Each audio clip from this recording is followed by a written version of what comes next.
பண்டிட் ஜவஹர்லால் நேரு இந்தியாவுடைய first prime மினிஸ்டராக 17 வருஷம் இருந்தார்.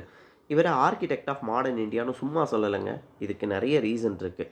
நல்லா யோசிச்சு பாருங்கள். 1947 200 வருஷம் பிரிட்டிஷ் சுரண்டலுக்கு அப்புறம் பஞ்சம், பசி, பட்டினி ஒரு பக்கம், உள்நாட்டு பிரச்சனை, மதக்கலவரம், உலக நாடுகள்லாம் நம்மளை ஒதுக்கி வச்சுட்டாங்க. உலக நாடுகள் முதலீடு பண்ண தயாராக இல்லை.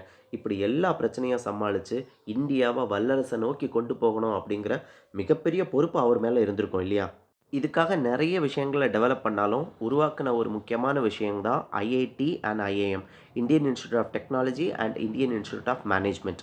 இதில படிச்ச சாதனையாளர்கள்ல சில பேர் அங்க பார்க்கலாம். இதில படிச்சவங்க தான் கூகுளோட சுந்தர் பிச்சை ஐஐடி கரக்பூர்ல படிச்சாரு. இன்ஃபோசிஸ உருவாக்குன நாராயணமூர்த்தி ஐஐடி கான்பூர். ரகுராம் ராஜர் பழைய கவர்னர் ஆர்பிஐயோட அவர் ஐஏஎம் அகமதாபாத்.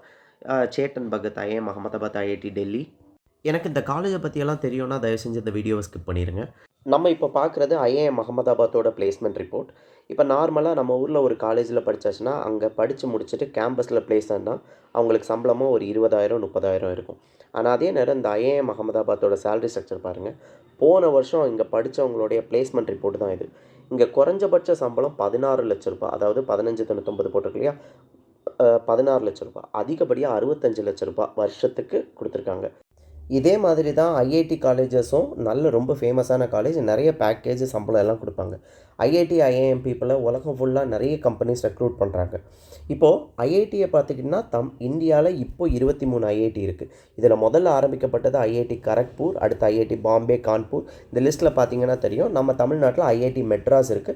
ஐஐடி மெட்ராஸ் தான் இந்தியாவிலேயே டாப் இன்ஸ்டிடியூட்.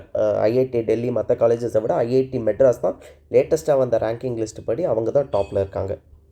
கரக்பூர் வந்து 1946லயே உருவாக்கிட்டாங்க. ஐஐடியா கன்வெர்ட் பண்ணது தான் 1951. இங்க தான் நிறைய ஸ்டூடண்ட்ஸ் இந்த டாப் காலேஜஸ்ல தான் படிக்கிறாங்க. இதே மாதிரி தான் IIM, Indian Institute of Management. இங்கேயும் அப்படிதான். பிளேஸ்மெண்ட்ஸ் எல்லாமே ரொம்ப சூப்பரா இருக்கும். இதெல்லாம் இங்க உள்ள ஸ்டூடண்ட்ஸ் தான் இன்னைக்கு உலகத்துல மிகப்பெரிய பொசிஷன்ஸ்ல இருக்காங்க. இன்னைக்கு உள்ள சூழ்நிலையில இந்த மாதிரிப்பட்ட இன்ஸ்டிடியூஷன்ஸை உருவாக்கி முன்னோட்டமா இருந்ததுக்கு ஒரு முக்கியமான காரணம் ஜவஹர்லால் நேருவுடைய அந்த முன்னெடுப்பு மட்டும்தான். இது மாதிரி பல முன்னெடுப்புகள் இருந்தாலும் இந்த ஐஐடி, ஐஏஎம் இஸ் இம்ப்ரெசிவ். எனக்கு இதில் ஒரு வருத்தம் என்ன அப்படின்னா, இந்த ஐஐடி, ஐஏஎம்ல படிச்சுட்டு ஃபாரினுக்கு போயிடுவாங்க, சம்பளம் நிறைய கிடைக்குதுன்னு. அதை இந்தியன் கவர்மெண்ட் கண்ட்ரோல் பண்ணால் பெட்டராக இருக்கும்.